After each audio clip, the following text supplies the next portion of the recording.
దేవుని నామానికి మహిమ కలుగునుగాక. మన ప్రభువును రక్షకుడైన యేసుక్రీస్తు వారి నామంలో మీ అందరికీ శుభాలు వందనాలు చెల్లిస్తూ ఉన్నాను. ఒక ప్రాముఖ్యమైన అత్యవసరమైన ఈ సందేశం పరిశుద్ధాత్మ ద్వారా ప్రేరేపించబడి మీకు అందిస్తున్నాను. అదేంటి అంటే, సహజంగా విశ్వాసులు వారిష్టపూర్వకంగా మందిరాన్ని ఎందుకు మానుతున్నారు? సహజంగా విశ్వాసులు వారిష్టపూర్వకంగా మందిరాన్ని ఎందుకు మానుకుంటున్నారు? దానికి బైబిల్ ఇచ్చే జవాబులు వారికి తెలియకుండగానే వారికి కలిగే నష్టాలు. ఈ యొక్క సారాంశమును లేఖనానుసారంగా మనం తెలుసుకుందాం. ఎందుకు విశ్వాసులు మందిరాన్ని మానుకుంటున్నారు? ఒక 5 విషయాలు ఈరోజు మీకు తెలియచేయాలని పరిశుద్ధాత్మ ద్వారా నేను స్పందించి మీ మధ్య బోధిస్తున్నాను. మొదటి కారణం ఏమిటి అంటే, మందిరం యొక్క ప్రాముఖ్యత తెలుసుకోకపోవడమే. మందిరం యొక్క ప్రాముఖ్యతను గురించి తెలుసుకోకపోవడమే విశ్వాసులు ఎందుకు మానుతున్నారంటే, మందిరం యొక్క విశేషత, మందిరం యొక్క ప్రాముఖ్యత తెలుసుకోకపోవడం. ఈరోజు ప్రియ దేవుని పిల్లరా, దేవుని యొక్క మనస్సు ఎలాంటిది అంటే, ఆయన అత్యున్నతమైన సింహాసనం మీద ఆసీనుడై ధవళ సింహాసనం మీద కూర్చుండి అక్కడి నుంచి నరులను పరిశీలించు వారికి కావలసిన సమస్తమును ఆయన సమకూర్చువాడు. కానీ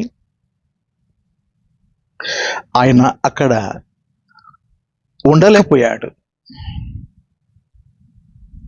ఎందుకు ఆయన అక్కడ ఉండలేకపోతున్నాడు అంటే, తన ఆత్మ కలిగిన, తన స్వభావము కలిగిన, తను ప్రాణం పోసిన ప్రజలను ఆయన చూడందే ఉండలేకపోయాడు. ఆయన ఒక కోరిక కోరాడు. మోషే, ఇదిగో నేను వారిలో నివసించున్నట్లు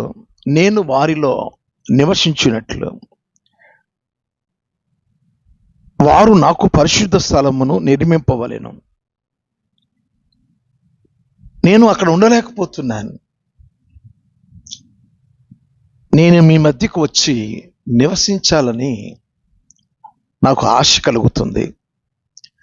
నేను నివసించాలి అంటే నాకు ఒక పరిశుద్ధ స్థలమును నిర్మించాలి అంటే, నిర్గమకాండం 25వ అధ్యాయంలో 8వ వాక్యంలో ఈ కోరిక ఆయన కోరాడు. అది ఏంటి అంటే, ఆ కింద వచనంలో ఉంటుంది, మందిరము. అంటే మందిరము అంటే ఎక్కడ ప్రజలు కూడుకొని ఆయనను ఆరాధిస్తారు, ప్రార్థిస్తారు.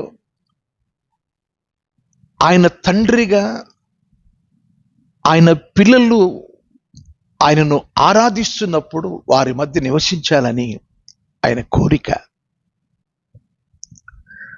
మందిరం యొక్క ప్రాముఖ్యత ఏంటి అంటే, భక్తులు కూడుకున్నప్పుడు, స్తుతి ఆరాధన చేస్తున్నప్పుడు, ప్రార్థిస్తున్నప్పుడు దేవుని తేజం, దేవుని మహిమ దిగి వస్తుంది. 26వ కీర్తన 8వ వాక్యం, యెహోవా నీ నివాస మందిరమును, నీ తేజో మహిమ నిలుచు స్థలమును నేను ప్రేమించుచున్నాను. ఆయన తేజో మహిమ మందిరం మీదకి దిగి వస్తుంది. యెహోవా నీ నివాస మందిరమును. ఎందుకు ఆయన నేను వారి మధ్య ఉండడానికి, నేను వారిలో నివసించడానికి ఒక పరిశుద్ధ స్థలాన్ని ఎందుకు కోరుకున్నాడంటే, దేవుని మహిమ ఆ మందిరం మీద, ఆ మందిరంలో ఉన్న ప్రజల మీద దేవుని మహిమతో నింపాలని. దేవుని మహిమ తేజస్సు నిలుచు స్థలం మందిరం. కనుకనే రాజులు సైతం మందిరానికి వెళ్ళేవారు. 122వ కీర్తన మొదటి వాక్యాన్ని మనం చదువుకున్నప్పుడు, యెహోవా మందిరమునకు పోవుదుమని జనులు నాతో అనినప్పుడు నేను సంతోషించితిని. ప్రజలు దేవుని మందిరానికి వెళ్ళాలి అని ఆ మాట నేను విన్నప్పుడు నేను చాలా సంతోషిస్తున్నాను. దావీదు మహారాజుకు దేవుని మందిరం అంటే ప్రాణం. 23వ కీర్తనలో చివరి వాక్యంలో, చిరకాలం నేను యెహోవా మందిరములోనే నివసిస్తానని తీర్మానం చేసుకున్నాడు. మందిరము యొక్క ప్రాముఖ్యత ఎరిగిన వారు మందిరాన్ని విడిచిపెట్టరు, వదలరు. దినవృత్తాంతముల 2వ గ్రంథం 29వ అధ్యాయం 20వ వాక్యంలో, యూదా రాజైన హిజ్కియా రాజు పెందలకడే లేచి పట్టణంలో ఉన్న ఆ అధికారులను వెంటబెట్టుకొని దేవుని మందిరానికి పెందలకడే వెళ్ళినట్టు మనం చూస్తాం. హిజ్కియాతో పాటు అధికారులను వెంటబెట్టుకొని దేవుని మందిరానికి వెళ్ళినట్లు మనం చూస్తాం. క్రీస్తునందు నా ప్రియమైన దేవుని పిల్లలారా, మందిరం యొక్క విశేషత, మందిరం యొక్క విశ్లేషణ, దానిని గురించిన అవగాహన లేకపోవడం చేత సహజంగా విశ్వాసులు వారి ఇష్టపూర్వకంగా మందిరాన్ని మానేస్తారు. ఎందుకు రావాలి అనేది వారికి అవగాహన లేదు. నేను నా దేవుని దగ్గరికి వెళుతున్నాను, నేను నా ప్రభువు దగ్గరికి వెళుతున్నాను, నా ప్రభువు మందిరములో ఆయన మహిమను నేను చూడాలి, ఆయన మహిమ కిరణాల్లో నేను నివసించాలి అన్న ఉద్దేశంతో రావాలి. ఇంకా కొన్ని మాటలు లేవు, నేను చదువుతున్నాను. 65వ కీర్తన 4వ వాక్యంలో, నీ ఆవరణములో నివసించున్నట్లు నీవు ఏర్పరచుకొని చేర్చుకున్నవాడు ధన్యుడు. నీ పరిశుద్ధ ఆలయము చేత, నీ మందిరములోని మేలు చేత మేము తృప్తి పొందిదము. మందిరములో నివసించడానికి, ఆయన మందిర ఆవరణములోనే అడుగు పెడితేనే సంతృప్తి, సంతోషము, సమాధానం, మేలుల చేత ఆ ధన్యతను దేవుడు మనకిస్తాడట. ఆ మందిర ఆవరణం తొక్కితే చాలట. నీతిమంతులు దేవుని మందిరములో నాటబడతారట. యెహోవా మందిరములో నివసించువారు ధన్యులు అని లేఖనం చెప్తుంది. అందుకనే 84వ కీర్తనలో భక్తులు అంటున్న మాటలు ఏంటంటే, నేను మందిర ఆవరణములను చూడడానికి నాలో ఉన్న ఆత్మ, నాలోని శరీరం, నాలో ఉన్న ప్రాణం కేకలేస్తుందట. నేను ఎప్పుడు వెళ్ళాలి? తన శరీరము కేకలేస్తుందట. 42వ కీర్తనలో కూడా కోరహ కుమారులు అంటారు, దుప్పినీటి వాగుల కొరకు ఆశపడినట్లు దేవా, నీ కొరకు నా ప్రాణం ఆశపడుచున్నది, ఎప్పుడు నీ సన్నిధికి వచ్చేదమా అని. మా ప్రాణము తృష్ణగొనుచున్నది. అవును, దేవుని భక్తులు తెలుసుకున్న వారు మందిరాన్ని విడిచిపెట్టరు. మనం వచ్చేది ఎందుకు అంటే దేవునితో సహవాసం చేయడానికి. అందుకోసమే మనం పిలువబడ్డాం. అపోస్తులుల బోధ యందు, సహవాసమందు, రొట్టె విరుచుట యందు, ప్రార్థన చేయటి యందు ఎడతెగక ఉండడానికి మనం మందిరానికి పిలువబడ్డాం. సహజంగా విశ్వాసులు వారి ఇష్టపూర్వకంగా మందిరాన్ని మానుతున్నారంటే మందిరమును గురించిన అవగాహన లేకపోవడం చేత మానుతున్నారు. నేను మీకు ఇంకా కొన్ని మాటలు చెప్పాలని ఆశపడుచున్నాను. ప్రభుల వారు ఈ లోకంలో శరీరధారిగా ఉన్నంత కాలం ఆయన జీవితాన్ని గురించి మనం చదువుకున్నప్పుడు మనకు తెలిసే విషయం ఏమిటి అంటే లూకా సువార్త 21వ అధ్యాయం 37-38 వాక్యాలు. ఆయన ప్రతి దినము పగటి యందు దేవాలయములో బోధించుచు రాత్రి వేళ ఒలీవ కొండకు వెళ్ళుచు కాలము గడుపుచుండెను. ప్రజలందరూ ఆయన మాట వినుటకు దేవాలయములో పెందలక్కడ వచ్చుచుండిరి. ఎవరైతే మందిరాన్ని గురించిన అవగాహన ఎవరికైతే అర్థమవుతుందో రాజులు సైతం పెందలక్కడ వచ్చారు. ఇక్కడ కూడా ఆయన మాటలు వినడానికి పెందలక్కడే వచ్చుచుండిరి. మాకు వీలు పడ్డం లేదండి. ఎవరి కోసం వస్తున్నాం? ఎక్కడికి వెళుతున్నాం మనం? దేవుని ఇంటికి,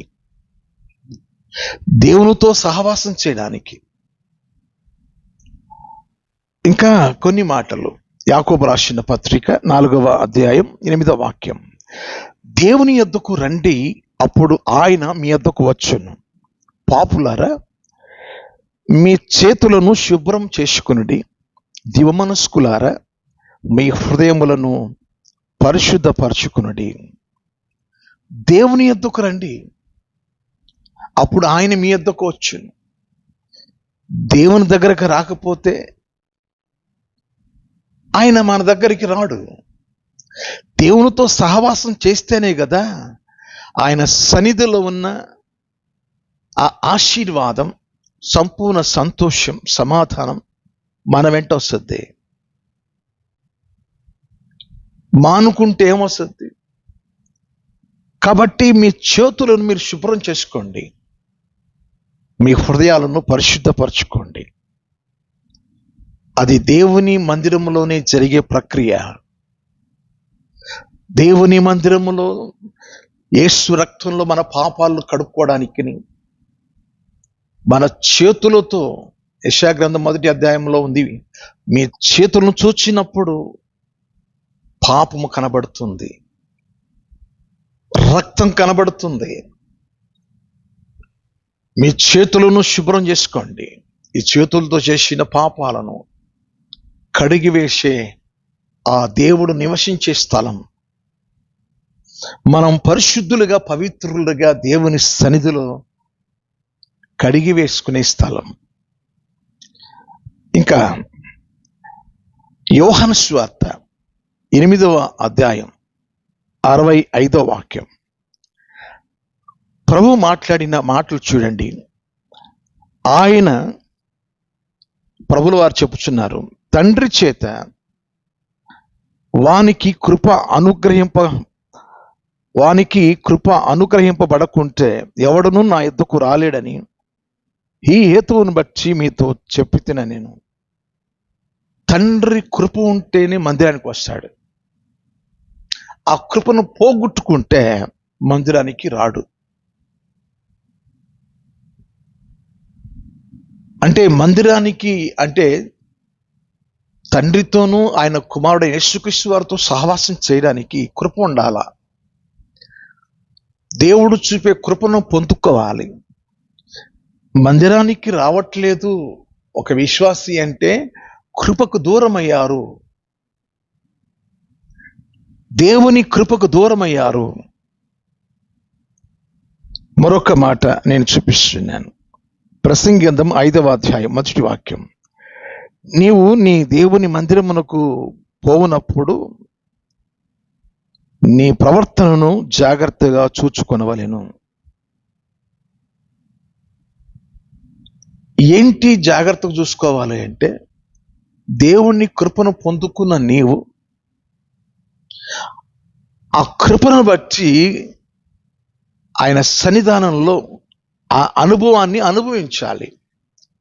అందుకని కీర్తన గ్రంథంలో 5వ అధ్యాయంలో 7వ వాక్యంలో, నేనైతే నీ కృపాతిశయమును బట్టి నీ మందిరములో ప్రవేశించేదను, నీ ఎడల భయభక్తులు కలిగి నీ పరిశుద్ధ ఆలయము దిక్కు చూచి నమస్కరించేదను. నీ కృపాతిశయమును బట్టి నేను నీ మందిరములో నేను ప్రవేశిస్తున్నాను. దేవుని కృప ఉంటేనే దేవుని మందిరంలోనికి మనం ప్రవేశిస్తాం. ఈరోజు క్రీస్తునందు నా ప్రియమైన దేవుని పిల్లలారా, దేవుడు తన ఇంటిని ఈ భూలోకంలో ఏర్పాటు చేసుకున్నాడు. పరలోకపు ఇంటికి మనం వెళ్ళాలి అంటే నీ ఇంటి నుండి దేవుని ఇంటికి వచ్చి ఆయనతో సహవాసం చేయాలి. మీకు ఒక విషయం చెప్తాను. దేవుడు మనకిచ్చిన ఒక మంచి ఆత్మను పొందుకున్న మందిరాన్ని మన జీవితకాలం అంతా ఏ మందిరంలో మనం దేవుని స్పర్శను అనుభవించాము, దేవుని ప్రత్యక్షతను మనం అనుభవించాము, దేవుని సన్నిధిని మనం అనుభవించాము, అది దేవుని కృప. దేవుని కృప లేకపోతే, తండ్రి కృప లేకపోతే నా ఎద్దుకు ఎవడు కూడా రాలేడు. మందిరం మానేసుకున్నారు అంటే కారణం ఏంటంటే దేవుని కృపను కాల తన్నుకున్నట్టే. రెండవ విషయాన్ని మీ జ్ఞాపకానికి తీసుకొస్తున్నాను. ఎందుకు సహజంగా విశ్వాసులు వారి ఇష్టపూర్వకంగా మందిరాన్ని ఎందుకు మానుకుంటున్నారు? బైబిల్ ఇచ్చే జవాబులు, వారికి తెలియని నష్టాలు. రెండవది,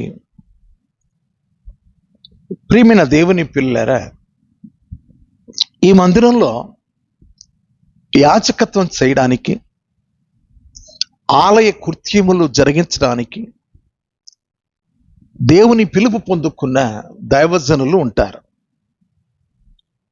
ఈ దైవజనులు ఆ మందిరంలో దేవుని ఆత్మ ద్వారా వారు సన్నద్ధులై ప్రతి లేఖనమును ఉపదేశిస్తారు, ఖండిస్తారు, గద్దిస్తారు, బుద్ధి చెప్తారు, నీతి యందు శిక్ష కూడా చేస్తారు. వారికి అధికారం ఉంది. మందిరంలో యాజకత్వం జరిగిస్తున్న దైవజనులు ఒక్కొక్కసారి మనము ఆత్మీయతలో సరిగా లేనప్పుడు గద్దిస్తారు. కనుక మనం ఏం చేయాలి అంటే, నా ఆత్మీయ క్షేమం కోసం దేవుడు తన సేవకుని ద్వారా నాతో మాట్లాడుతున్నాడు అని అది ఆశీర్వాదకరంగా తీసుకోవాలి. పేతురు రాసిన 2వ పత్రిక 3వ అధ్యాయం 16వ వాక్యం నేను చదువుతున్నాను. వీటిని గూర్చి తన పత్రికలన్నిటిలోనూ బోధించుచున్నాడు. అయితే వాటిలో కొన్ని సంగతులు గ్రహించుటకు కష్టమైనవి. వీటిని విద్యా విహీనులను, అస్థిరులైన వారును, తక్కిన లేఖనములను అపార్థము చేసినట్లు తమ స్వకీయ నాశనమునకు అపార్థము చేయుదురు, అంటే వక్రముగా త్రిప్పుదురు. చూడండి, పౌలు గారు ఆయన చెప్పిన లేఖనాలు అపార్థం చేసుకున్నారట. ఎవరు? పేతురు గారు చెప్తున్నారు. పౌలు గారు చెప్పిన విషయాలు అనేక మంది ఏం చేశారట?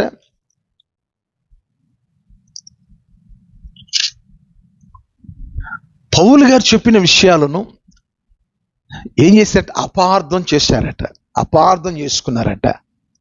వారెవరు? విద్యా విహీనులు ఒకటి, రెండవది అస్థిరులు. అస్థిరులు అంటే మందిరములో స్థిరము లేని వారు. లోకంలో కనబడతారు, మందిరములో కనబడతారు. లోక ఆశలు, లోకపు ఆకర్షణలు వారు అనుభవిస్తారు, మందిరంలో కనబడతారు. అస్థిరులు వీళ్ళు. ప్రతి లేఖనమును, పౌలు గారు చెప్పిన లేఖనములను విద్యా విహీనులు ఒకటి, అస్థిరులైన వారు అపార్థం చేసుకున్నారట లేఖనాలను. నా గురించే చెప్తున్నాడు ఈయన, నా గురించే చెప్తున్నాడు ఈయన, నన్నే అదుగో నన్నే చూస్తూ చెప్తున్నాడు. అలా వారు అపార్థం చేసుకున్నారట. అక్కడ ఉన్న విషయం ఏంటంటే, తమ స్వకీయ నాశనమునకు అపార్థము చేదురు అంటే వక్రముగా మాట్లాడతారట. ఏ సేవకుని దగ్గరికి వెళ్ళి వారు వాక్యం వింటున్నారో ఆ సేవకుని మాటలను అపార్థం చేసుకొని వక్రంగా మాట్లాడి తమ స్వకీయమైన నాశనానికి వెళ్ళిపోతారట. అది వారికి తెలియని నష్టాలు అవి. ఇప్పుడు ఆత్మీయ తండ్రి ఉన్నాడు. ఆత్మీయ తండ్రి స్వతంత్రంగా దేవుని ఆత్మ కలిగి మాట్లాడతాడు. నా ఆత్మీయ క్షేమం కోసమని మనం తలంచాలి. అప్పుడే ఆ విషయాలు మనకు క్షేమం అనిపిస్తాయి. ఆత్మీయ తండ్రి గద్దిస్తాడు, ఖండిస్తాడు, బుద్ధి చెప్తాడు. అవును, ఈరోజు ఎందుకు సహజంగా విశ్వాసులు మందిరానికి వెళ్ళుట మానేస్తున్నారు అనేది మొదటి విషయం చెప్పాను. రెండో విషయం ఏంటంటే, దైవ సేవకుల మాటలను అపార్థం చేసుకోవడం. ఇంకా చెప్పాలి అంటే భయంకరమైన పరిస్థితులు మనం చూస్తాం. దినవృత్తాంతముల 2వ గ్రంథంలో 36వ అధ్యాయం 16వ వాక్యంలో అట, వాక్యం చెప్పిన ఆ సేవకుల మీద వారు దౌర్జన్యం చేయడం, ఆ వాక్యాన్ని తృణీకరించడం, వారు ఆ పని చేసినప్పుడు దేవుడు కోపగించుకున్నాడట. యాజకులు దేవదూతల్లాగా రాయబారం, దేవుడు చెప్పే సందేశం వీళ్ళు ప్రజలకు అందిస్తూ ఉంటారు. మనం ఏమనుకుంటామంటే నా కొరకే చెప్తున్నాడు అని అనుకుంటారు. అందుకోసం వారు దేవదూతలుగా పనిచేస్తారు. వారు అపార్థం చేసుకున్నారంట. ఇప్పుడు కూడా చాలా మంది అంచె దినాలలో అపార్థం చేసుకుంటున్నారు. దేవుడు కోపగించుకున్నాడట. ఈరోజు ప్రియ దేవుని పిల్లరా, మనం కొరింథీయులకు రాసిన మొదటి పత్రిక 26వ అధ్యాయం 29వ వాక్యం మనం చదివినప్పుడు, లోకంలో ఎవరైతే వేర్రివారుగా, తృణీకరించబడిన వారుగా, వెలివేయబడిన వారుగా ఉన్నారో, జ్ఞానులను సిగ్గుపరచుటకు దేవుడు వెర్రివారిని ఏర్పాటు చేసుకున్నాడు. బలవంతులను సిగ్గుపరచుటకు బలహీనమైన వారిని ఏర్పాటు చేసుకున్నాడు. తృణీకరించబడిన వారిని, వెలివేయబడిన వారిని దేవుడు తన సేవకుల్లో, తన సేవలో నిష్ప్రయోజనమైన మనుష్యులను తన సన్నిధానంలో వారిని బలమైన పనిముట్లుగా తన సేవలో వాడుకుంటున్నాడు. ఈరోజు వారు బోధించే బోధ ఎక్కడిది అంటే మత్తయి 10వ అధ్యాయం 20వ వాక్యంలో మనం చదివినప్పుడు ప్రభు చెప్పాడు, మీరు నిలబడండి, తండ్రి ఆత్మ మీలోనికి వచ్చి ఆ పరిశుద్ధాత్ముడు, ఆ దేవుడు మాట్లాడతాడు. మాట్లాడేది మీరు కాదు, ఆ ఆత్మయే మాట్లాడుతుంది. అవును ప్రియులారా, మీరేమనుకుంటారంటే ఆయనే నా గురించే మాట్లాడుతున్నాడని అపార్థం చేసుకుంటారు. అపార్థం చేసుకోవడం వలన వారి స్వకీయమైన నాశనానికి వారు వెళ్ళిపోతారట. చూడండి, నేను కొన్ని మాటలు చెప్తాను. ఇర్మియా గ్రంథము 1వ అధ్యాయం 9-10 వాక్యాలు. నా నోరు ముట్టి ఇలాగూ సెలవిచ్చాను, ఇదిగో నేను నీ నోట నా మాటలు ఉంచి ఉన్నాను. పెళ్ళగించుటకును, విరుగగొట్టుటకును, నశింపచేయుటకును, పడద్రోయుటకును, కట్టుటకును, నాటుటకును నేను ఈ దినమున జనముల మీదను రాజ్యముల మీదను నేను నియమించి ఉన్నాను. దైవ సేవకుడు అంటే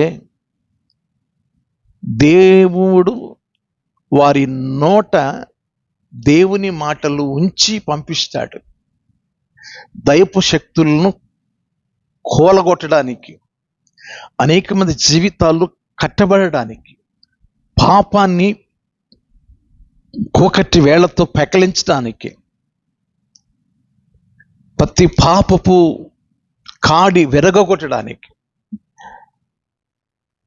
వారి యొక్క సామర్థ్యం దేవుని ద్వారా దేవుడు అనుగ్రహించబడి వారు సేవ చేస్తూ ఉంటారు.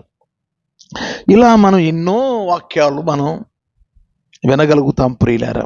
యెషయా గ్రంథం 51వ అధ్యాయం 16వ వాక్యంలో, నేను ఆకాశములను స్థాపించినట్లను, నా జనము నీవే అని సియోనుతో చెప్పునట్లను, నీ నోట నా మాటలు ఉంచి నా చేతి నీడలో నిన్ను కప్పి ఉన్నాను. దేవుడు తన మాటలను దైవ సేవకుల నోట ఉంచి ఉన్నాడు. దయచేసి మీరు ఎవరు కూడా దైవ సేవకులను అపార్థం చేసుకోవద్దు. అపార్థం చేసుకోవడం వలన మీకు మీరే స్వకీయ నాశనానికి మీరు గురవుతారు. ఏచెల గ్రంథం 2వ అధ్యాయం 5-6 వాక్యాలు. నరపుత్రుడా, నీవు బ్రహ్మదండి చెట్లలోను ముండ్ల తుప్పలలోనూ తిరుగుచున్నావు, తేళ్ల మధ్య నివసించుచున్నావు. అయినను ఆ జనులకు భయపడకము, వారు తిరుగుబాటు చేయుదురు. వారికి భయపడకము, వారు తిరుగుబాటు చేయవారు గనుక వారు వినినను వినకపోయినను నేను సెలవిచ్చిన మాటను నీవు వారికి తెలియచేయము. క్రీస్తునందు నా ప్రియమైన దేవుని పిల్లలారా, వారు తిరుగుబాటు చేసేవారు. ఎటువంటి ప్రజలంటే ఆ దినాల్లో దేవుడు చెప్తున్నాడు, బ్రహ్మదండి చెట్ల వంటి వారు, ముళ్ళ తుప్పల వంటి వారు, తేళ్ల వంటి కొండెములో ఉన్న విషపూరితమైన మనుషులు. అలాంటి వారి మధ్య నేను పంపించుచున్నాను. ఏమాత్రం భయపడక, వారు విన్నా వినకపోయినా నేను చెప్పిన మాటలను నువ్వు తెలియచేయి. ఈరోజు దైవ సేవకులు ఎందుకు చెప్తున్నారు అంటే, దేవుడు చెప్పమన్న మాటలే వాళ్ళు చెప్తారు. వాళ్ళు సొంతంగా ఏది చెప్పరు. దేవుని ఆత్మ చేత వారు మనకు బోధిస్తున్నప్పుడు దేవుడు మాట్లాడుతున్నాడు అని గ్రహించాలి తప్ప అపార్థం చేసుకోకూడదు. యెషయా గ్రంథం 50వ అధ్యాయం 10వ వాక్యం, మీలో యెహోవాకు భయపడి ఆయన సేవకుని మాట వినువాడు ఎవడు? అంటే దేవునికి భయపడేవాడు సేవకుని మాట వింటాడు, అది దేవుని మాటగా భావిస్తాడు. యెషయా గ్రంథం 44వ అధ్యాయం 26వ వాక్యంలో, నేనే నా సేవకుని మాటను రూఢిపరచువాడను. సేవకుడు ఏది మాట్లాడితే ఆ మాటను దేవుడు ముద్ర వేస్తాడు, రూఢిపరుస్తాడు. ఈ రీతిగా దేవుని యొక్క మాటలు దైవ సేవకుల చేత వినిపిస్తూ ఉంటాడు.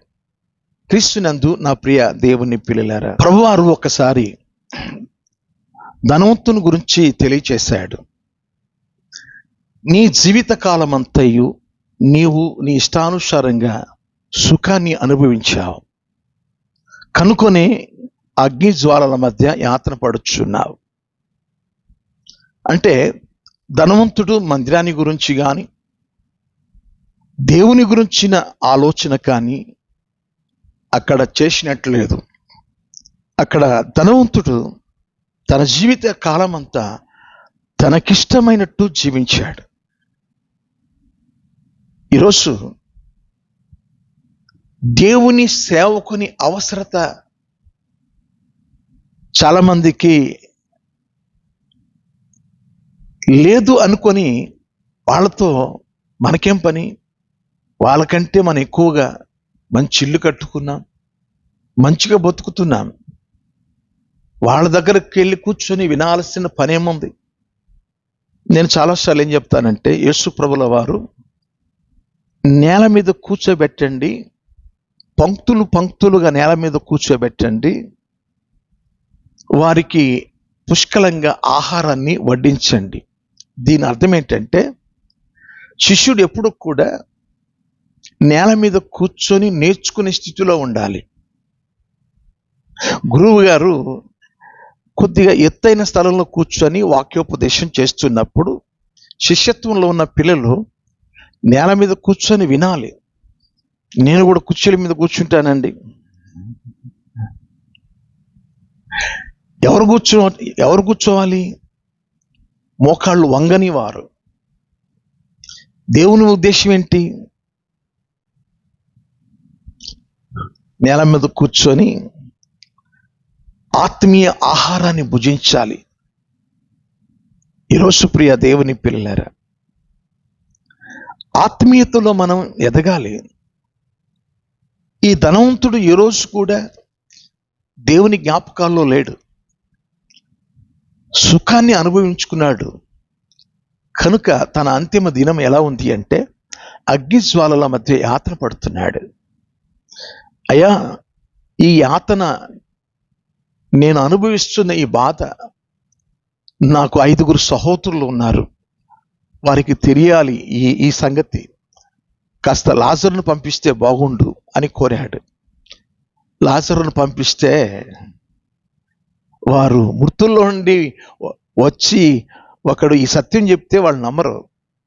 అయితే అక్కడ సేవకులు ఉన్నారు, మోషేయు ప్రవక్తలను అనేక మంది దైవజనులు ఉన్నారు. వాళ్ళు చెప్పిన మాట వినాలి. దైవ సేవకులు ఎందుకు ఈ భూమి మీద ఉన్నారంటే దేవుని యొక్క సందేశం మనకు అందించడానికి, దేవుని ఉపదేశం మనకు తెలియచేయడానికి దైవజనులు ఉన్నారు. అందుకోసమే దైవజనులు చెప్పినట్టు మనం వినాలి.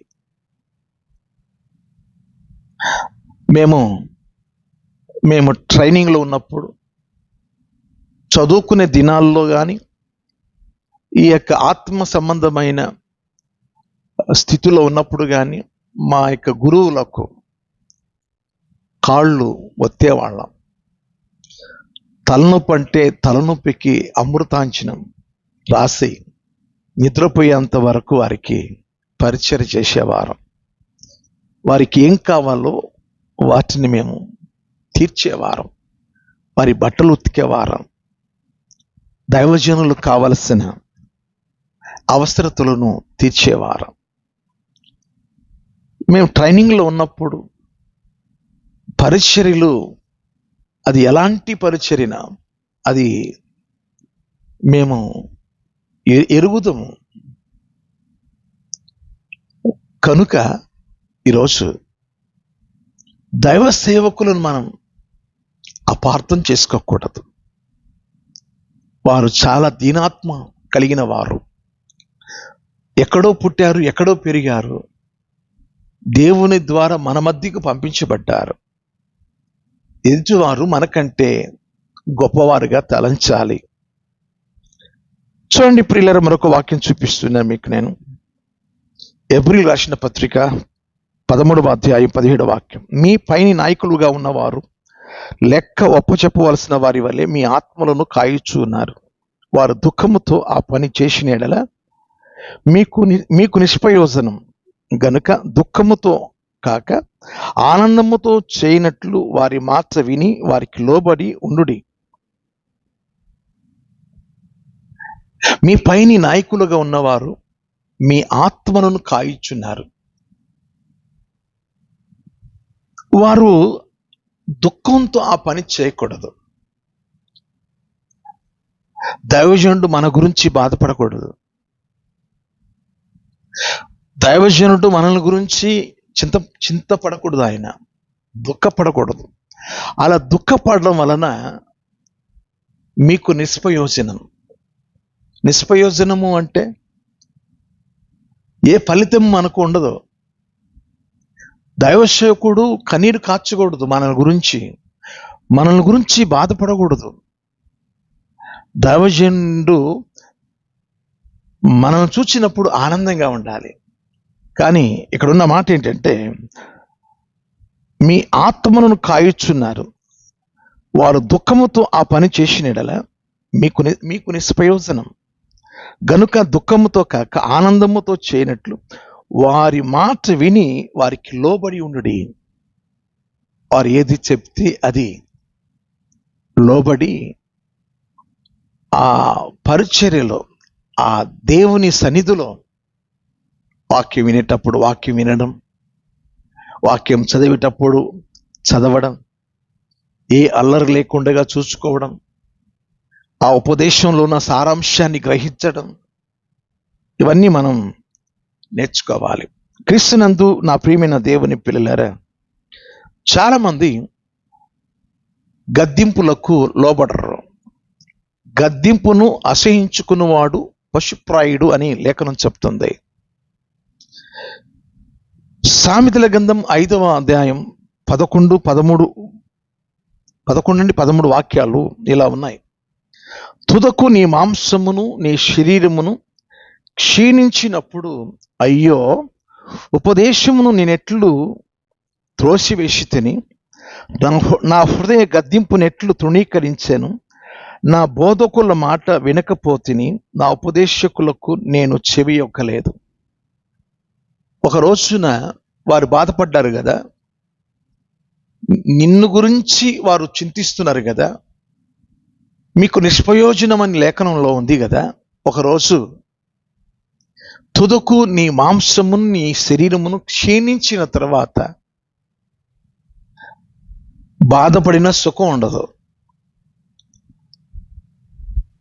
క్షీణించినప్పుడు అయ్యో, ఉపదేశము నేనెట్లు త్రోసివేసి తిని, నా హృదయ గద్దింపునెట్లు తృణీకరించాను. నా బోధకుల మాట వినకపోతిని, నా ఉపదేశకులకు నేను చెవియొక్కలేదు. దైవ సేవకులకు తిరుగుబాటు చేయకండి, అపార్థం చేసుకోకండి, సనగకండి, దూషించకండి, తక్కువ చేసి మాట్లాడకండి, ఇతరులతో పోల్చకండి. ఆత్మీయ తండ్రి ఆ చర్చి కాకుండా ఇంకో చర్చి ప్రయోజనం ఉండదు. యిర్మీయా గ్రంథం 22వ అధ్యాయం 21వ వాక్యం, నీ క్షేమ కాలమున నీతో మాట్లాడి తిని నేను వినను అని నీవు అంటివి. నీవు వినకపోవట నీ బాల్యం నుండే నీకు వాడుక. నీవు బాగున్నప్పుడు, క్షేమంగా ఉన్నప్పుడు నేను నీతో మాట్లాడాను. సేవకుల్లో నుండి సేవకులు చెప్పుచున్న వాక్యము ద్వారా నీతో మాట్లాడాను. నేను వినను అని నీవు అంటివి. వినకపోవట నీ బాల్యము నుండే నీకు వాడుక. అయ్యో, ప్రభు దర్శించిన కాలమందు మీరు ఎరుగుకుంటిరి. మారు మనసు పొందడానికి ఏశావుకు సమయము లేక కన్నీళ్లతో తన జీవితాన్ని ముగించుకున్నాడు. ఈరోజు దేవుడిచ్చిన సమయాన్ని వ్యర్థం చేసుకోకుండా దైవ సేవకులు మనల్ని బట్టి వారు ఈ వాక్యాలు చెప్తున్నారు. ఇంకో సంగతి మీకు చెప్పాలి ప్రియులారా, దేవుని యొక్క సువార్త ప్రకాశం మన హృదయంలో ప్రకాశింపకుండానట్లు అవిశ్వాసులైన వారి మనోనేత్రములను ఈ యుగ సంబంధమైన దేవత అనబడిన సాతానుడు ఆ మనోనేత్రములను గుడ్డితనంగా మార్చివేశాడు. మందిరానికి వెళ్ళలేకపోతున్నాము అన్న చింత ఉండదు. దైవ సేవకులు బోధిస్తున్నాడు, ఆ బోధ నేను వినలేకపోయానే అనే చింత ఉండదు. ఈ యుగ సంబంధమైన దేవత అనబడే సాతానుడు అవిశ్వాసులైన వారి మనోనేత్రములకు గుడ్డితనం కలుగు చేశాడు. కనుకనే వారు సహజ సిద్ధంగా, వారి ఇష్టపూర్వకంగా అందుకోసమే మందిరాలు మానుకుంటున్నారు. మూడవ కారణం చెప్తాను ప్రియులారా. మూడవ కారణం 100వ కీర్తన 4వ వాక్యం. కృతజ్ఞత అర్పణములు చెల్లించుచు ఆయన గుమ్మములలో ప్రవేశించుడి, కీర్తనలు పాడుచు ఆయన ఆవరణములో ప్రవేశించుడి. మనము ఆరాధనకి వెళుతున్నప్పుడు, మందిరానికి వెళుతున్నప్పుడు దేవుడు మన సంపాదనలో, పంటలో మనము దేన్నైతే మొక్కుకున్నామో ఆ మొక్కుబడి, దేవుడు చేసిన ప్రతి మేలుకు కృతజ్ఞత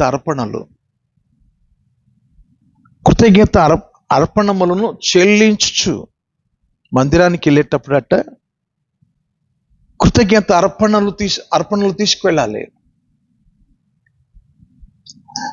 ఈ నెలంతా దేవుడు కాపాడాడు, నెల జీతం వచ్చింది. ఆ జీతంలో దేవునికి కృతజ్ఞత అర్పణ ఎంతో మీకు తెలుసు.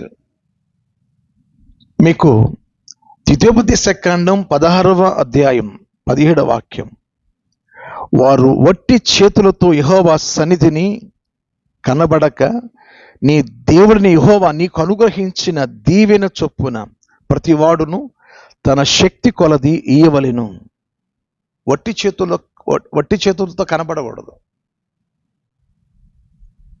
దేవుడు మనను ఏ రీతిగా దీవించాడో ఆ దీవించిన విధానాన్ని బట్టి శక్తి కొలదిగా దేవునికి కానుకలను చెల్లించడానికి సిద్ధపడి రావాలి.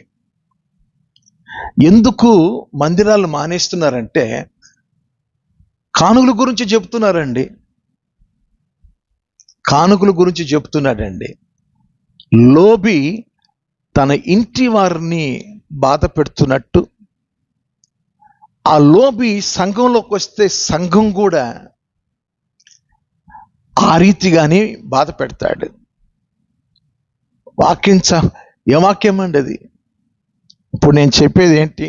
ఎందుకు ఇష్టపూర్వకంగా విశ్వాసులు సహజంగా మందిరాలు మానేస్తున్నారంటే, ఇప్పుడు చూసిన కానుక గురించి చెప్తున్నారండి. కానుక గురించి చెప్తున్నారు. వట్టి చేతులతో కనబడకూడదు, దేవుడు నిన్ను ఆశీర్వదించిన కొలదిగా ఇయ్యాలని అక్కడ వాక్యంలో ఉంది. ద్వితీయోపదేశకాండం 16వ అధ్యాయం 17వ వాక్యం. వట్టి చేతులతో కనబడకూడదు, దేవుడు నిన్ను ఆశీర్వదించిన కొలదిగా దేవునికి కృతజ్ఞత అర్పణలు తీసుకురావాలి.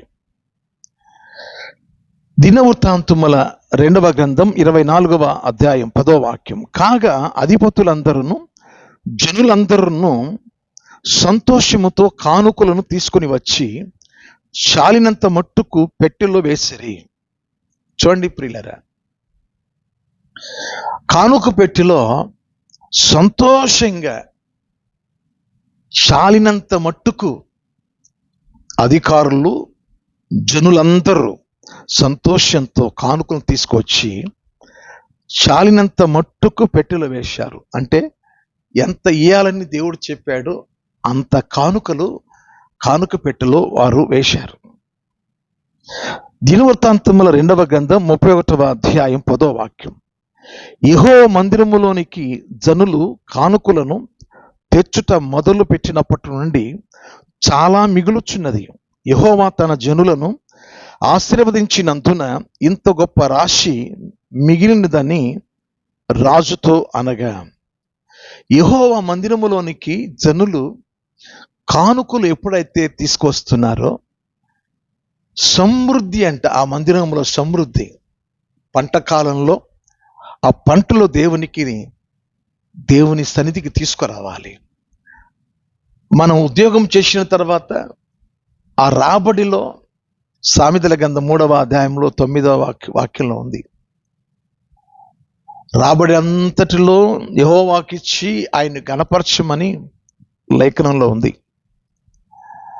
అలాగా మరొక మాట కూడా చూపిస్తున్నాను. దినవృత్తాంతముల 2వ గ్రంథం 31వ అధ్యాయం 12వ వాక్యం, వారు వాటిని సిద్ధపరిచి ఏమీ అపహరింపకుండా కానుకలను 10వ భాగములను ప్రతిశతములుగా తేబడిన వస్తువులను లోపల చేర్చిరి. అంటే ఎంత మిగిలిపోయిందంటే ఒక నిధి ఏర్పడింది, సమృద్ధి నిధి. ఏమాత్రం అపహరింపకుండా వారు తెచ్చిన వస్తువులు, వారు తెచ్చిన ప్రతిష్ఠిత అర్పణలు, వాటన్నిటినీ మందిరంలో ఒక నిధిని ఏర్పాటు చేశారు. ఈరోజు క్రీస్తునందు నా ప్రియమైన దేవుని పిల్లలారా, ప్రభువారు ఒక కోరిక ఆయన కోరుతున్నాడు. అదేంటంటే అపోస్తుల కార్యముల గ్రంథం 20వ అధ్యాయం 35వ వాక్యంలో, పుచ్చుకొనుట కంటే ఇచ్చుట ధన్యకరం. దేవునికి ఇచ్చే విషయంలో ధన్యతగా భావించాలి, అప్పుడే మనం దీవించబడతాం. మీకు ఒక సత్యం చెప్తాను ప్రియులారా. మార్కు సువార్తలు 12వ అధ్యాయంలో 41 నుండి 44 వాక్యాల్లో యేసుక్రీస్తు వారట కానుకలు ప్రజలందరూ వేస్తున్నప్పుడు ఆ కానుకలు పెట్టి ఎదుట ఆయన కూర్చో ఉన్నాడట. ధనవంతులు వారికి కలిగిన కలిమిలో నుండి వారు వేశారట. ఒక బీద విధవరాలు తనకున్న దానిలో సమస్తమును వేసింది అని కొనియాడాడు. కానుక పెట్టి దగ్గర ఎందుకు కూర్చున్నాడు? దేవుడు కానుకలు అడగడండి. నా నిమిత్తమును సువార్త నిమిత్తమును కానుకలు వేయాలని దేవుడు కోరాడు. దేవుని నామాన్ని గణపరచడానికి, దేవుని పరిచర్య చేయడానికి, యాజకత్వమును పోషించుకోవడానికి దేవుడు సిద్ధపరిచిన కానుకలను వేయాలని ఆ కానుక పెట్టి దగ్గర కూర్చున్నాడు ఆయన. దయచేసి చాలామంది కానుకల విషయంలో ఎందుకు ఇవ్వాలి అని వీళ్ళు ప్రశ్న వేసుకొని వెళ్ళిపోతున్నారు. గమనించాలి. ఎందుకు మందిరానికి రావట్లేదు అంటే కానుకల గురించి చెప్తున్నారండి. వాక్యంలో ఉంది, ఈయుడి మీకు ఇయ్యబడును, ఈయుడి మీకు ఇయ్యబడును. మనం ఇస్తేనే దేవుడు మనకిస్తాడు. ఇవ్వకుండా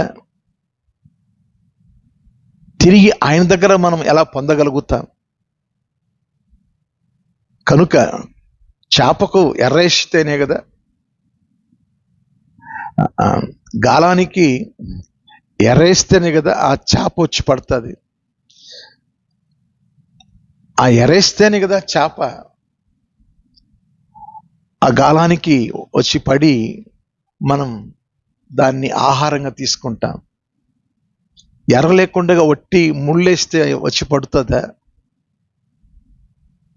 దేవుడు కృతజ్ఞత అర్పణములు తీసుకురండి, ఒట్టి చేతులతో రావద్దు. మీకు ఒక విషయం చెప్పాలి ప్రియులారా. సామెతల గ్రంథం 11వ అధ్యాయం 24వ వాక్యంలో, వెదజల్లి అభివృద్ధి పొందువారు కలరు, వెదజల్లి అభివృద్ధి పొందువారు కలరు, తగిన దానికన్నా తక్కువ ఇచ్చి లేమికి వచ్చువారు కలరు. దేవునికి ఇచ్చే విషయంలో వెదజల్లాలట. విత్తనాలు పొలంలో ఎలా వెదజల్లుతామో వెదజల్లితే అభివృద్ధిలోకి వస్తారట. అక్కడ ఉన్న మాట ఏంటంటే, తగిన దానికన్నా తక్కువ ఇచ్చి ఏమయ్యారట, లేమికి వచ్చు వారు కలరు. అంటే ఇవ్వాల్సింది కూడా ఇవ్వకుండా అననీయ సప్పిరాలు ఏ రీతిగా పొలం అమ్మి ఆ వచ్చిన డబ్బు ఇచ్చేద్దాం అనుకుని ఆ భర్తకు తెలియకుండా భార్యకి తెలియకుండా భర్త ఆ డబ్బులో కొంత తీసేసుకున్నారు వాళ్ళు. భర్తను అడిగిన, భార్యని అడిగిన దైవజనులు, అపోస్తలులు, పేతురు గారు చెప్పారు, ఇంతకే అమ్మారంటే ఇంతకే అమ్మాము అని చెప్పారు. మీరు నాతో కాదు దేవునితో మీరు అబద్ధం ఆడారని చెప్పగానే వారి ప్రాణాలు విలవిలలాడి చచ్చిపోయారు. తగిన దానికంటే తక్కువ ఇచ్చి లేమికి వచ్చేవారు కలరు. అందుకని నీతిమంతుడు వెనుతీయక ఇస్తా ఉంటాడు. నీతిమంతుడు ప్రమాణం చేయగా నష్టము కలిగిన మాట తప్పడు. గలతీయులకు రాసిన పత్రిక 6వ అధ్యాయం. వాక్యోపదేశం పొందువాడు ఉపదేశించువానికి మంచి పదార్థములన్నిటిలో భాగమియ్యవలెను. ఉపదేశం పొందేవారు ఉపదేశించువానికి ఆహార పదార్థాల్లో వారికి భాగం ఇవ్వాలని వాక్యం చెప్తుంది. మేము వాక్యం చెప్తామంతే, ఇచ్చేది ఇవ్వండి అది మీ అంతరాత్మ, మీ మనస్సాక్షి మీకు బోధిస్తుంది. మనం యెహెజ్కేలు గ్రంథం 44వ అధ్యాయం 30వ వాక్యంలో మీ ప్రతిష్ఠిత అర్పణములన్నిటిలోను తొలుచూలు వాటన్నిటిలోను మొదటివియు ప్రథమ ఫలములన్నిటిలోను మొదటివియు యాజకుల వగ్గను మీ మీ కుటుంబములకు ఆశీర్వాదము కలుగునట్లు, మళ్ళీ చెప్తున్నాను, మీ కుటుంబములకు ఆశీర్వాదము కలుగునట్లు మీరు ముందుగా పిసికిన పిండి ముద్దను యాజకులకు ఇవ్వవలెను. ఈరోజు ప్రియ దేవుని పిల్లారా, పుచ్చుకొనుట కంటే ఇచ్చుట ధన్యకరం. మీ కుటుంబాలు ఆశీర్వదించబడాలి అంటే మన తినే ఆహార పదార్థాల్లో, అంటే ఒక బియ్యం బస్తా తెచ్చామనుకోండి, అందులో దైవ సేవకునికి వెళ్ళాల్సిన భాగము అందులో ఉంది. పంటలో దేవుని యాజకునికి ఇవ్వాల్సింది ఉంది. యాజకత్వం చేసే వారికి ఇవ్వాలని దేవుడు దశమ భాగములు నిర్ణయించాడు. ఆ విషయం ప్రభువు చెప్పాడు. మత్తయి సువార్త 23వ అధ్యాయంలో 23వ వాక్యంలో, దశమ భాగం ఎక్కడుందండి? కొత్త నిబంధనలో సేవకులకు ఎందుకు ఇవ్వాలి అంటే, కొరింథీయులకు రాసిన మొదటి పత్రిక 9వ అధ్యాయం 13, 14 వాక్యాలు నేను చదువుతున్నాను. ఆలయ కృత్యములు జరిగించువారు ఆలయము వలన జీవనము చేయుచున్నారనియు, బలిపీఠమునొద్ద కనిపెట్టుకుని ఉండువారు బలిపీఠముతో పాలివారై ఉన్నారని మీరు ఎరుగురా? అలాగున సువార్త ప్రచురించువారు సువార్త వలన జీవింపవలని ప్రభువు నియమించి ఉన్నాడు. సువార్త వలన జీవనం గడపాలి. ఆలయ కృత్యములు జరిగించువారు, ఆలయములో ప్రభు బల్ల ఇవ్వడానికి, సువార్త ప్రకటించడానికి, ఉపదేశించడానికి, అనేకుల కొరకు ప్రార్థన చేయటానికి, దేవుని ద్వారా పరిచర్య జరిగిస్తున్న యాజకులు అనబడిన సంఘ కాపురులకు ప్రభువు నియమించిన దశమ భాగములో చెల్లించాలని లేఖనం చెప్తుంది. మంచిది ప్రియులారా, 3 విషయాలు మీకు చెప్పడం జరిగింది. 4-5 విషయాలు కొంచెంగా మీకు చెప్పి నేను ఈ అంశాన్ని విరమిస్తాను. కాబట్టి సహజంగా విశ్వాసులు ఇష్టపూర్వకంగా మందిరాన్ని ఎందుకు మానుతున్నారో మొదటి కారణం, మందిరం యొక్క దాని యొక్క పరిపూర్ణమైన వివరణ, మందిరం యొక్క విశేషతను గురించి తెలుసుకోలేకపోవడం. రెండవది, దైవ సేవకులు చెప్పే ప్రతి మాటను అపార్థం చేసుకొని మందిరం మానేసుకోవడం. మూడవది, ఇచ్చుట వలన ధన్యకరము అని లేఖనం చెప్తే ఇవ్వకపోవడం చేత మనము లేమికి వెళ్తామా అని ఇక్కడ కృతజ్ఞత అర్పణలను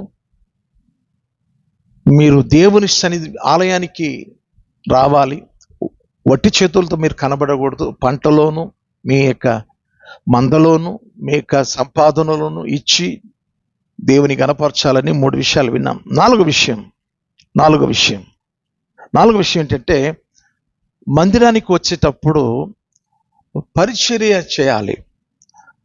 కొంతమంది అసలు తాకను కూడా తాకరు. మందిరములో పరిచర్య చేయడము అనేది దేవునికి ఇష్టమైన కార్యం. మత్తయి సువార్తలో 20వ అధ్యాయం 28వ వాక్యంలో, నేను పరిచర్య చేయించుకున్నటకు రాలేదు, పరిచర్య చేయడానికి వచ్చాను అని ప్రభుల వారు చెప్పారు. మందిరంలో శాపవేసిన సాక్ష్యం ఉండదు. నేను మందిరాన్ని ఊడ్చాను, కడిగి ఊడ్చాను, పత్రికలు పంచాను, కొంతమందికి నేను దేవుని సత్యాలను తెలియచేశాను, కొంతమందిని ప్రభు సన్నిధికి నడిపించాను, సేవకుడు చెప్పినట్టుగా నేను పరిచర్యలో నేను పాలు పంపులు పొందాను అన్న సాక్ష్యం ఉండదు. కొంతమంది లేటుగా వస్తారు, తొందరగా వెళ్ళిపోతారు. మందిరం కార్యక్రమాలు వారికి ఇష్టం ఉండదు. మందిరంలో జరిగించుచున్న కార్యక్రమాలు, ఒకవేళ నా వంతు నేను చేయాల్సిన పనులు నేను చేయాలి, నా ఆలోచన ఉండదు. పరిచర్య చేయడము అనేది పౌలు గారు వివరిస్తారండి. తిమోతికి రాసిన మొదటి పత్రిక 3వ అధ్యాయం 12 నుండి 13 వాక్యాలు.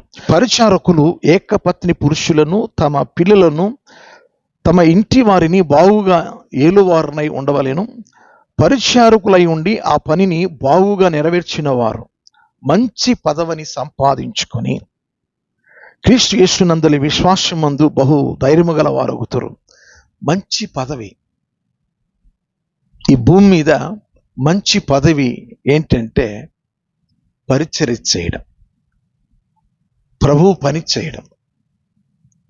మత్తయి సువార్త 23వ అధ్యాయం 11వ వాక్యంలో ప్రభు చెప్పాడు. చాలామంది అక్కడ నేను గొప్ప అని మాట్లాడుతున్నారు ఆ శిష్యులు.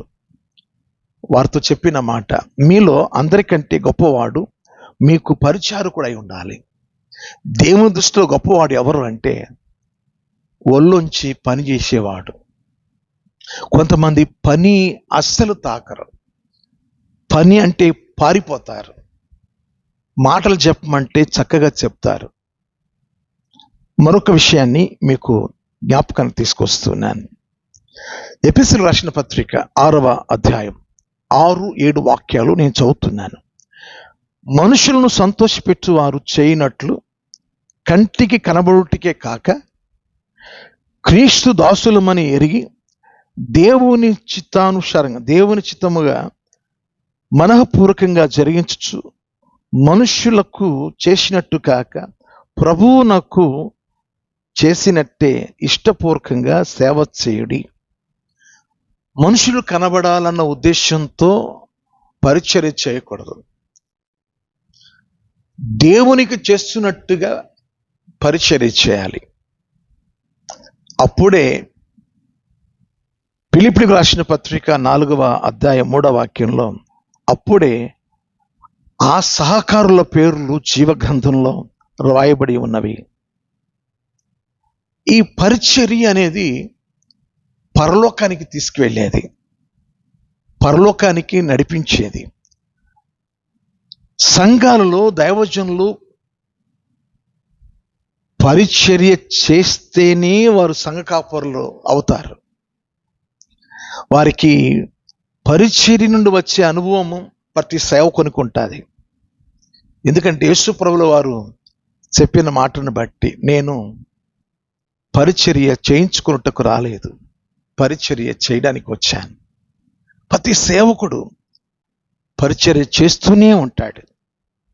మంచిది ప్రియులారా. పరిచర్య చేయకపోతే పరలోకానికి చారం. ఎందుకు విశ్వాసులు మందిరానికి మానేస్తున్నారంటే, నా పేరు చెప్తున్నారండి ఈ పని చేయమని, నాకే అప్పగిస్తున్నారండి, నేను బాగా అలసిపోయి ఉంటాను, నాకు డ్యూటీలు అప్పగిస్తున్నారండి, అది చేయాలి ఇది చేయాలంటున్నారండి, మాటి మాటికి ఆ పని అప్పగిస్తున్నారండి. కనుకనే పని చేసే పని దొంగలు మందిరంలో నిలవలేరు, అందుకోసం మెల్లగా బయటికి వెళ్ళిపోతారు. తర్వాత చివరి విషయం చెప్పేస్తే నేను ముగిస్తాను. చివరి విషయం ఏంటంటే క్రీస్తు రాకడ కొరకు సిద్ధపడడం. క్రీస్తు రాకడ కొరకు సిద్ధపడడం. మనం మందిరానికి ఎందుకు వస్తున్నాం? సంపూర్ణమైన వివరణ ఏంటంటే, మందిరానికి ఎందుకు వస్తున్నామంటే ఈ లోకంలో మన జీవితం యాత్రా జీవితం. పరదేశులమును యాత్రికులమై ఉన్నాం. మన దేశం ఇది కాదు. మన పౌరస్థితి పరలోకమందున్నది. అక్కడికి వెళ్ళడానికి దేవుని ఇంటిలో మనం నిరీక్షణ కలిగిన వారంగా, ఈ మందిరానికి కలిగిన వారంగా ఉండాలి. మందిర అనుభవం లేకుండా, మందిర సహవాస అనుభవం లేకుండా నేను పరలోకానికి వెళ్ళిపోతానంటే అది ఆశాస్పదము. తీతుకు రాసిన పత్రిక 2వ అధ్యాయం 11 నుండి నేను వరుసగా చదువుతున్నాను. ఎలా అనగా, సమస్త మనుషులకు రక్షణకరమైన దేవుని కృప ప్రత్యక్షమై మనము భక్తిహీనతను, ఇహలోక సంబంధమైన దురాశలను విసర్జించి శుభప్రదమైన నిరీక్షణ నిమిత్తము, అనగా మహాదేవుడును మన రక్షకుడైన యేసుక్రీస్తు మహిమ యొక్క ప్రత్యక్షత కొరకు ఎదురు చూచుచు ఈ లోకంలో స్వస్థ బుద్ధితోనూ నీతితోనూ భక్తితోనూ బ్రతుకుచుండవలనని మనకు బోధించుచున్నది. ఆయన సమస్తమైన దుర్నీతి నుండి మనల్ని విమోచించి సత్క్రియలు యందు ఆసక్తి గల ప్రజలను తన కోసము పవిత్రపరచుకొని తన సొత్తుగా చేసుకున్నటకు తన్ను తానే మన కొరకు అప్పగించుకొనెను. వీటిని గురించి బోధించుచు హెచ్చరించుచు సంపూర్ణ అధికారముతో దుర్బోధను ఖండించుచు ఉండుము. నేను ఎవరిని తృణీకరింపనీయకము. క్రీస్తునందు నా ప్రియమైన దేవుని పిల్లలరా, శుభప్రదమైన నిరీక్షణ కలిగి క్రీస్తు వారి యొక్క 2వ రాకడ అది ఎప్పుడో తెలియదు, దానికోసం సిద్ధపాటు కలగాలి. దానికోసం మందిరములో మరి ఆరాధనలో, ప్రార్థనలో, నియామక కూడికలలో, ఉజ్జీవ సభలలో, బైబిల్ స్టడీలో, స్త్రీల కూడికల్లో స్త్రీలు, మరి ఏ కూడికైతే మరి జరుగుతుందో మందిరంలో అన్నిట్లో పాలుపంపులు పొందాలి. అప్పుడే రాకడలో మనం ఎత్తబడతాం. సిద్ధపడిన వారే ఆ బుద్ధిగల కన్యకలు పెండ్లి కుమారునితో విందుశాలకు వెళ్ళారు. సిద్ధపడని ఆ బుద్ధి లేని కన్యకలు విడవబడ్డారు. అప్పటికప్పుడే వారు సిద్ధులలో నూనె కావాలని వెతుకుతున్నారు. సమయం దాటిపోయింది, అమ్మేవారు లేరు, నూనె లేదు, వారి ఆత్మీయ జీవితాలు ఆరిపోయాయి. మీరెవరో మాకు తెలియదు అని ఆ పెళ్లి కుమారుడు ఆ మాటతో వెలుపల ఉంచేశాడు. ఈరోజు నీ సిద్ధపాటు ఎలా ఉండాలంటే, ప్రభువుతో నేను కొనిపోబడాలి, ప్రభు రాజ్యానికి వెళ్ళాలని శుభప్రదమైన ఆ ప్రత్యక్షత కొరకు ఎదురు చూడాలి. ఒకరోజు నేను నా విమోచకుని, నా రక్షకుని నా కనులారా చూస్తానని యోబు గారి యొక్క నిరీక్షణ ఎలాంటిదో అదే శుభప్రదమైన నిరీక్షణ కలిగిన వారమై ప్రభువు రాకడ కొరకు ఎదురు చూద్దాం. దేవుడు నా కొరకు ఒక రాజ్యం సిద్ధం చేసి పెట్టాడు, నాకు ఒక నివాస స్థలం ఏర్పాటు చేశాడు, ఒక రాజ్యం ఉంది. అది నమ్మని వారు మందిర అనుభవం లేకుండా మానేస్తారు. నేను దేవుని రాజ్యానికి వెళ్ళాలి, దేవుని ఇంటిలో నేను కనిపెట్టుకొని ఉండాలి అనేవారు మందిరంలో ఉంటారు. మందిరం మానేశారంటే దేవుని రెండవ రాకడ ప్రత్యక్షత వారు కోల్పోయారు. వారికి తెలియకుండానే కొన్ని నష్టాలు నేను చూపిస్తూ వచ్చాను ప్రియులారా. మానేశాం అనుకున్నారు, కానీ వారి వెంట కొన్ని నష్టాలు వారికి తెలియకుండానే వచ్చేసాయి.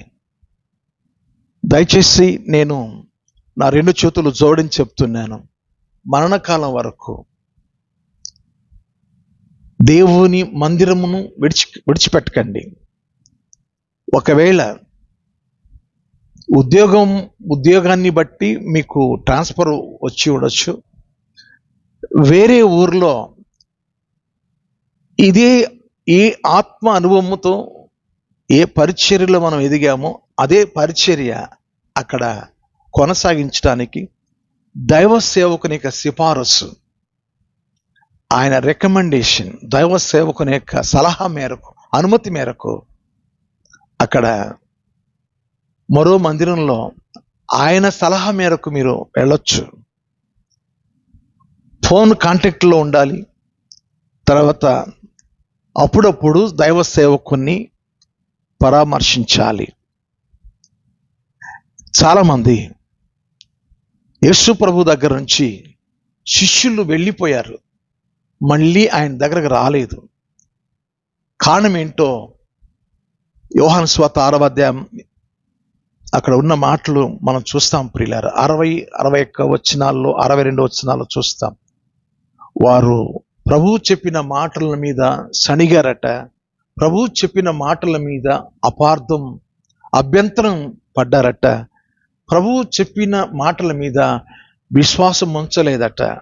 అందుకోసమే యోహాను సువార్త 666 ముద్ర, సాతానుగాడి ముద్ర అక్కడ ఉంది. యోహాను సువార్త 6వ అధ్యాయం 66 వాక్యంలో ప్రభువును వెంబడించిన అప్పటి వరకు వెంబడించిన ఆ శిష్యులు వెళ్ళిపోయి మళ్ళీ రాలేదట.